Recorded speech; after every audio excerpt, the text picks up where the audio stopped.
to give you an idea.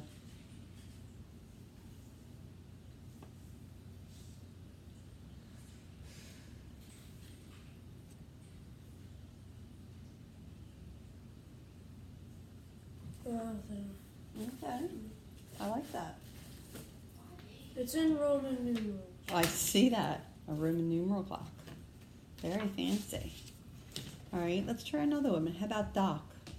Doc. So doctor. Doctor. What's another word you can think of? Doctor. About document. Oh. Document.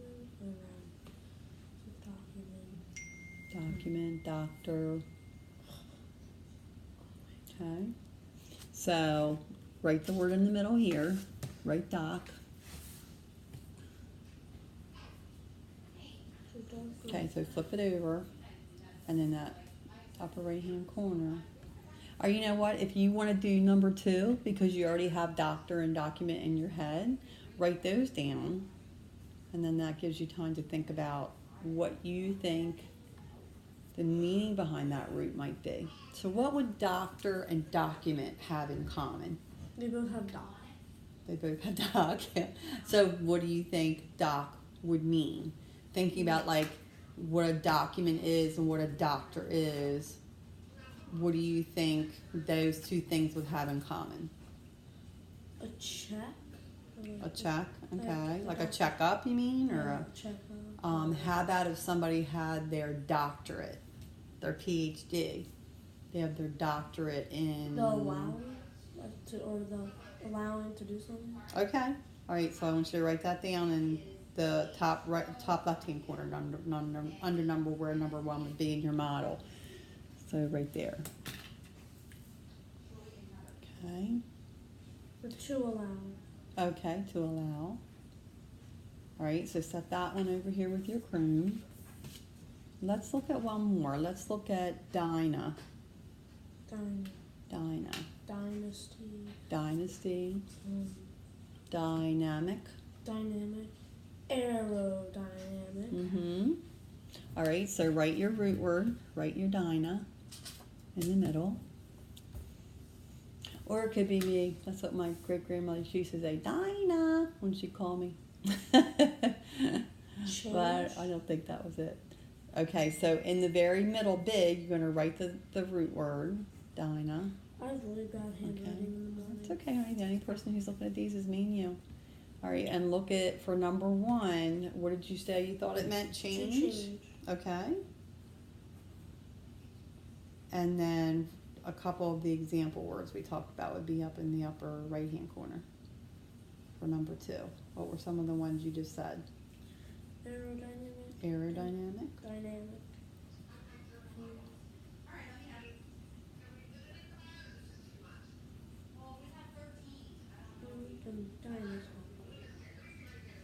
Actually, you're doing pretty good with these, Jonathan. The only one I think I really knew well was Chrono. Well, it's a start. But see, we don't teach a lot of Greek and Latin roots anymore in school. Why? So, because you learn the vocabulary, so I think it's something that some teachers touch on during the time they're teaching it. And you usually first hear about it in 3rd grade, and you don't hear about it again until end of middle school into high school. How about Geo? How about the next one, Geo? Geo. I bet you knew that one. So geography. Okay. Earth, I would think of. Okay, so write your big word in the middle where they stick in. They're brand new, so you need help?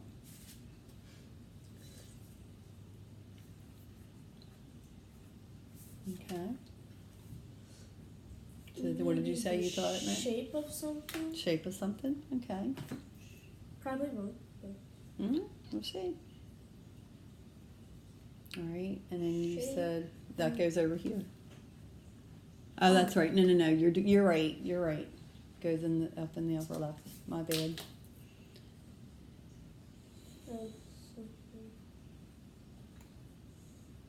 Like the shape of land. Mm-hmm. Because that was one of your example words, geography.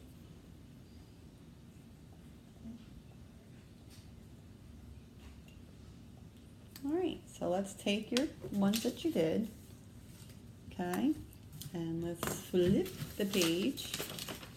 Let's see what you got. Okay, so what was your first one, Chrome?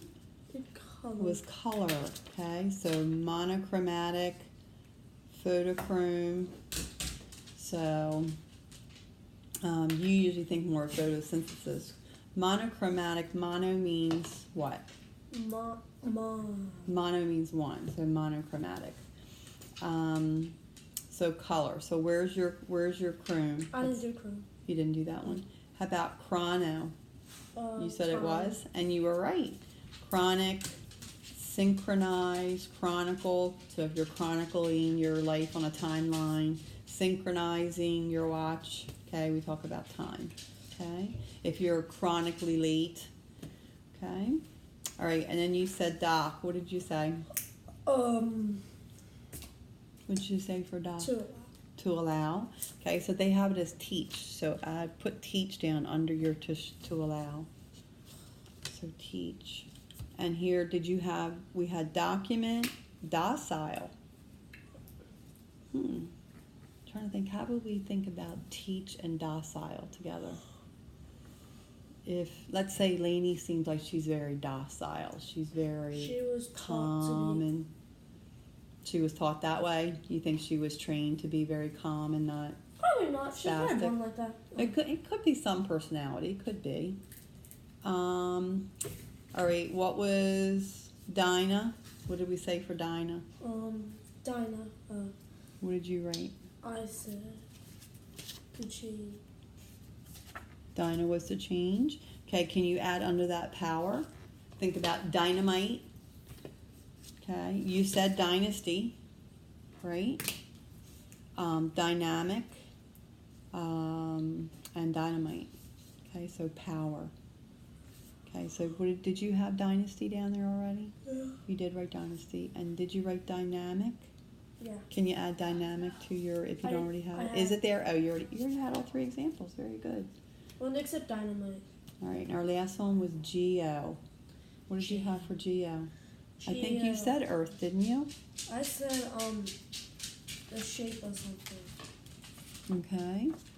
So can we add earth underneath your shape of something? And I think you said geography, right? Did you say geography? yeah. I think you did have that one in there. How about geology? Geo. If you're studying your geology, like your descendants and your ancestors, and here's one of your favorites, geometry. Okay? When you talk about two-dimensional, three-dimensional, like a cube versus a square. Four-dimensional. Mind blown. I just can't even picture it.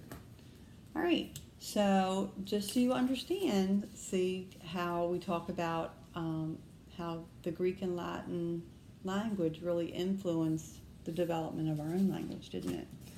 Okay, so I'm going to hold on to these, and you may, hint, hint, hint, be seeing these again later.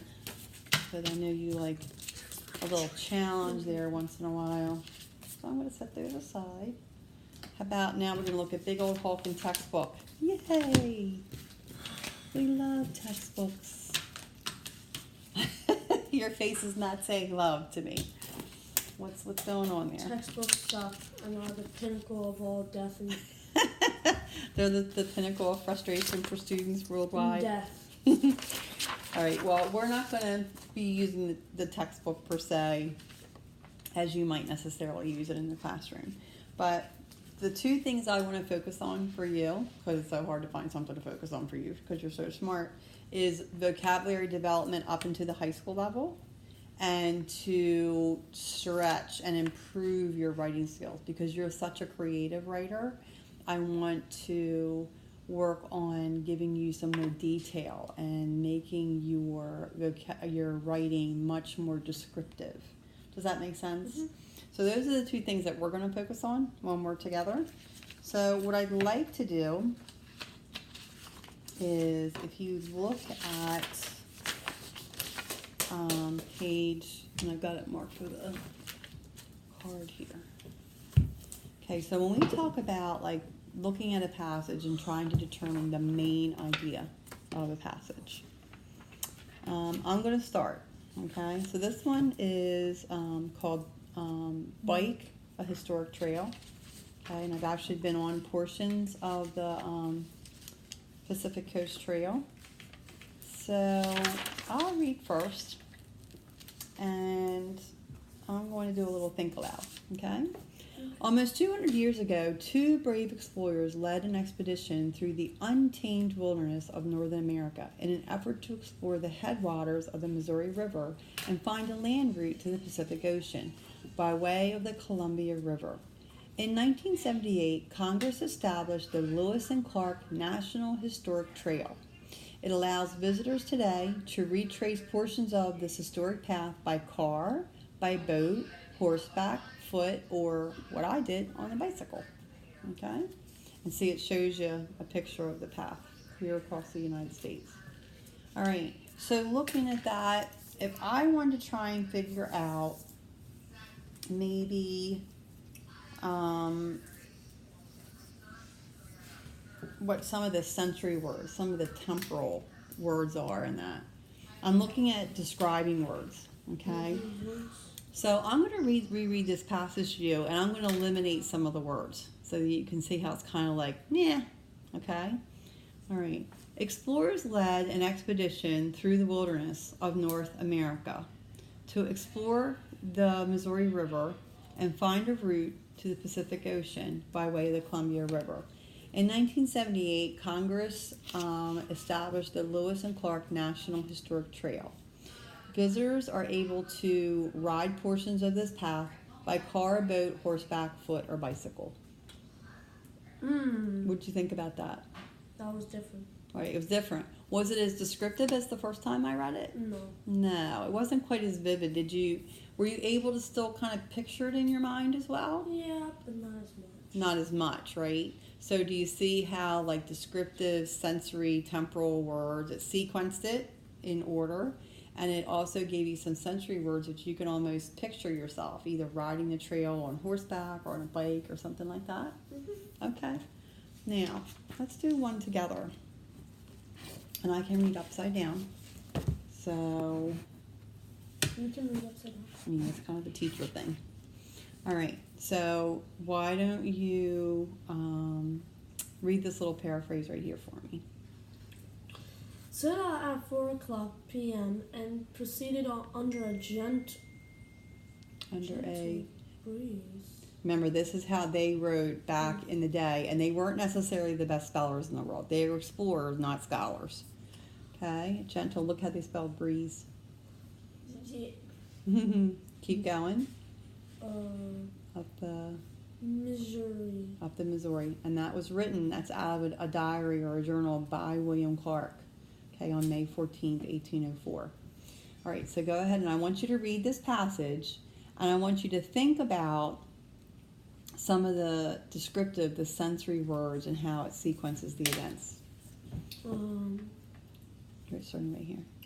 With these words began the famous expedition of the explorers Meriwether and Lewis, William Clark into the wild Northwest. Starting near St. Louis, they followed the Missouri River to Montana, crossed the Rockies and Idaho, and raced to the Pacific on the rolling Columbian River.